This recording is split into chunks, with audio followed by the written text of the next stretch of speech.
Good morning, everyone at Victoria Park. It's a strange thing to be talking here in my study and knowing that you'll be hearing this tomorrow. I'm going to miss questions and thoughts at the end, but hopefully this will be a blessing to you. So I'm not sure how long it is now since the beginning of your pastoral vacancy. At Aldersbrook, we're about 10 months into ours, and I think you're a little further along than that. Now, I've been through the process once before, and what I said to my church then is what I want to say to you today. This time that we find ourselves in is a journey. We're not sure of the destination or of the timing.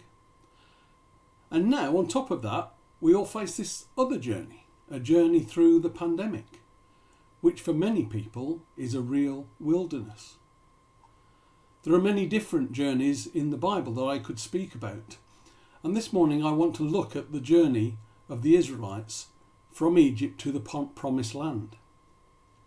Now please don't worry, because I'm sure that neither your pastoral vacancy nor the corona crisis is going to take 40 years, but I want to look at how the Israelites' journey developed as Israel entered into the Promised Land. And so we're going to read from Joshua chapter 1 verses 1 to 9. I'm reading from the English Standard Version, which says in verse 1, "After the death of Moses, the servant of the Lord said to Joshua, the son of Nun, Moses' assistant, 'Moses, my servant, is dead. Now therefore arise, go over this Jordan, you and all this people, into the land that I am giving to them, to the people of Israel. Every place that the sole of your foot will tread upon, I have given to you, just as I promised to Moses. From the wilderness and this Lebanon as far as the great river, the river Euphrates, all the land of the Hittites to the great sea, toward the going down of the sun, shall be your territory. No man shall be able to stand before you all the days of your life. Just as I was with Moses, so I will be with you. I will not leave you or forsake you. Be strong and courageous, for you shall cause this people to inherit the land that I swore to their fathers to give them. Only be strong and very courageous, being careful to do according to all that the law that Moses my servant commanded you. Do not turn from it to the right hand or to the left, that you may have good success wherever you go. This book of the law shall not depart from your mouth, but you shall meditate on it day and night, so that you may be careful to do according to all that is written in it. For then you will make your way prosperous, and then you will have good success. Have I not commanded you? Be strong and courageous. Do not be frightened and do not be dismayed, for the Lord your God is with you wherever you go." Amen. As they crossed the Jordan, Israel faced a new challenge, in effect another journey. And as they and we come to terms with that, people have two choices in how to react, two ways to respond. For some, it may all be too much. I just want to rest. I want some stability. Isn't 40 years enough? Isn't 4 weeks lockdown enough? On the other hand, some may say, this is amazing. We're standing here on the edge of God's great blessing, with an amazing promise that God is going to give us every place our feet tread. And for us now, that can be true. At Aldersbrook, whilst we desperately miss gathering together, we're having more prayer meetings, we're doing more outreach, helping more people, and having more people in our virtual Zoom church service than we did when the doors were open. Now, I don't know about you, but I found myself watching the news an awful lot more than I used to. And the news right now is not good. Worldwide, as of today, there's over 2.3 million cases and almost 160,000 people have died. Here in the UK, we have over 110,000 cases and more than 15,000 deaths. Each one a person, each one tragedy and heartbreak for a family. And yet in 2 Timothy chapter 1 verse 7, God says, "For God has not given us a spirit of fear and timidity, but of power, love and self-discipline." And then we read here in the last verse of this passage, in Joshua 1 verse 9, God says, "Have I not commanded you, be strong and courageous? Do not be terrified. Do not be discouraged, for the Lord your God will be with you wherever you go." Do you feel strong? Do you feel courageous? Well, for me, not really. Am I terrified? Well, maybe not terrified, but like most people, I'm a little scared. Am I discouraged? In some ways, yes, but in other ways, no. Be strong and courageous. Courage isn't an overwhelming confidence that something will be trouble-free and easily accomplished. General George Patton, famous general of World War II, said, "Courage is fear that has said its prayers." Courage is fear that has said its prayers. It's okay to be scared, which is a strange thing to say when the next words of the passage say, "Don't be frightened." And I think the difference is that it's okay to be apprehensive when we face a new challenge. It's okay to be scared when you're not sure you can manage the task ahead. And what God's saying is, don't let that fear overwhelm you. Don't be dismayed. Don't live in despair, because God is with you. The Lord your God is with you wherever you go. Whatever this new journey holds, you're not alone. God is with you. We're not alone. God is with us. In Hebrews chapter 11, we find a list of heroes of the faith, men and women who had played their part in God's story of redemption. Here are people who in their own time and in their own way were strong and courageous.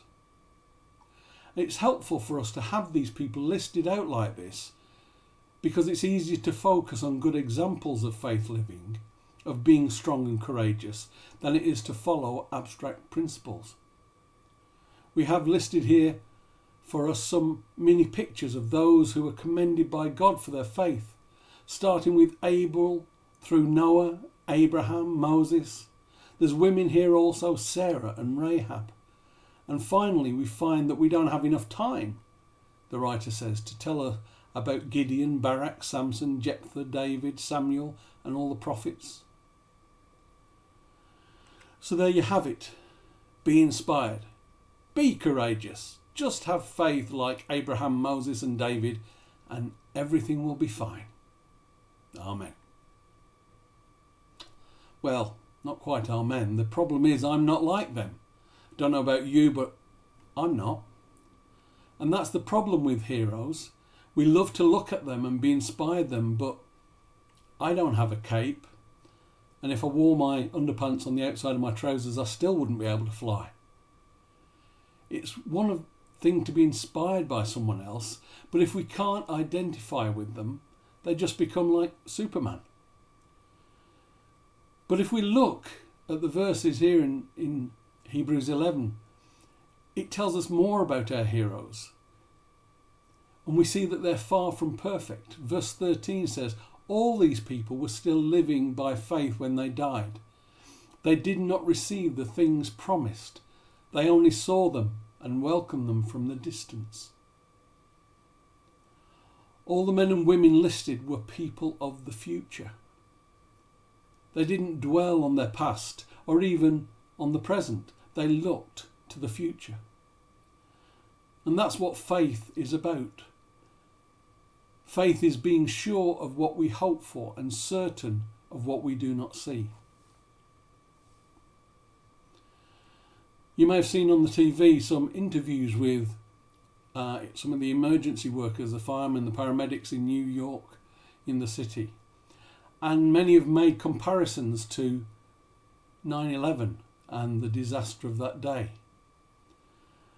And I don't know if you remember, but on that terrible day, 4 planes were hijacked, but only 3 reached their targets.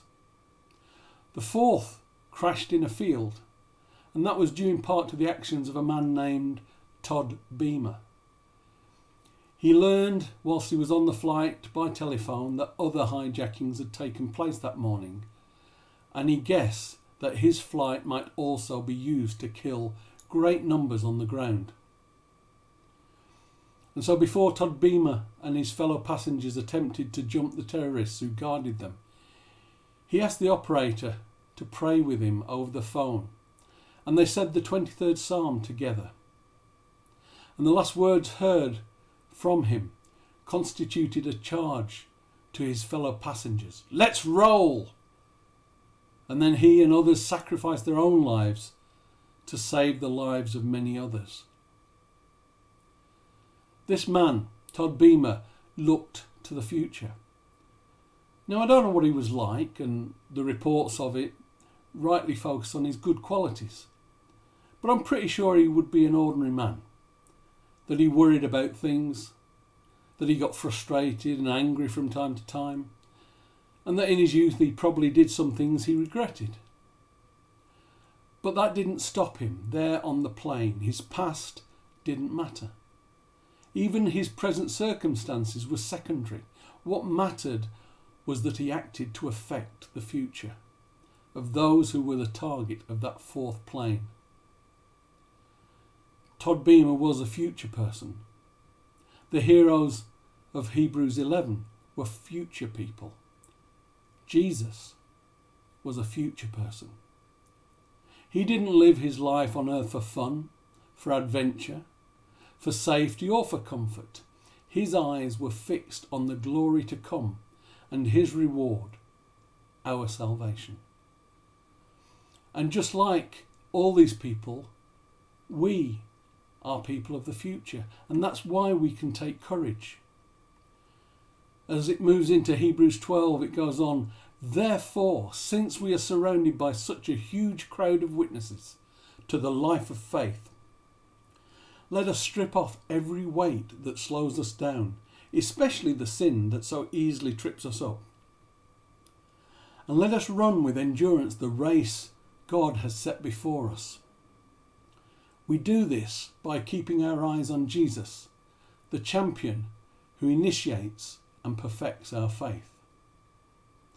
So as we face these restrictions like we've never known, and as we face this frightening news every day, I say to you, be strong and courageous. Whatever you feel inside, be the future person that God has called you to be. And in the words of that lovely hymn, turn your eyes upon Jesus, look full in his wonderful face, and the things of earth will grow strangely dim in the light of his glory and grace. Amen. And may God bless you all at this time. Thank you.